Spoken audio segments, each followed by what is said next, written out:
Everyone, आज मैं एक क्वेश्चन यूनिट वेक्टर पे एक्सप्लेन कर रहा हूँ। क्या है question? Find the unit vector parallel to the resultant of vector A and B. तो दो वेक्टर्स हैं, इनका पहले हम रिजल्टेंट फाइंड आउट करेंगे। तो रिजल्टेंट को मैं लेट कर लेता हूँ आर है। तो आर इज इक्वल टू क्या होगा? Vector A plus vector B. अब वेक्टर ए क्या गिवन है देखिए, I cap plus 4j cap minus 2k cap. ये है आपका ए। प्लस वेक्टर बी क्या गिवन है? 3i cap minus 5j cap plus k cap.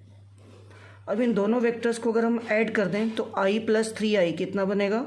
4i cap plus 4j cap minus 5k cap minus j cap और minus 2k cap plus k cap क्या बनेगा? Minus k cap.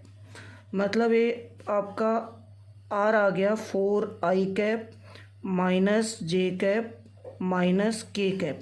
हमारे पास जो resultant vector आया that is 4i cap minus j cap minus k cap.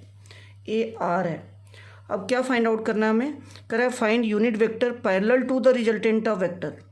तो हमें एक यूनिट वेक्टर फाइंड आउट करना है जो इस वेक्टर के पैरेलल हो। तो इसका मतलब इस वेक्टर का यूनिट वेक्टर हमें फाइंड आउट करना है। तो unit vector of R is equal to vector upon mod of vector, vector upon mod of vector.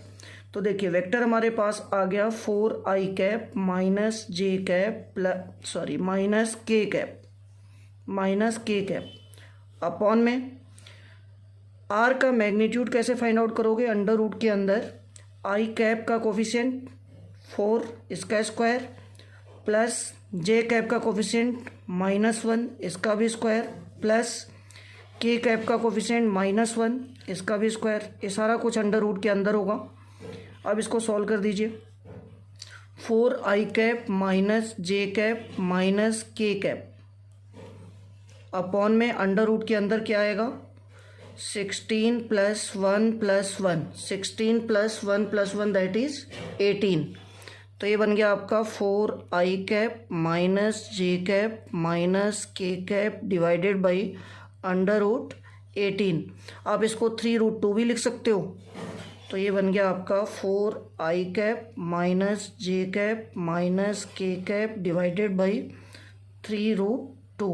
तो ये आ गया आपका एक यूनिट वेक्टर जो वेक्टर आर के पैरेलल है। और वेक्टर आर क्या है? दोनों वेक्टर्स का रिजल्टेंट। Thank you.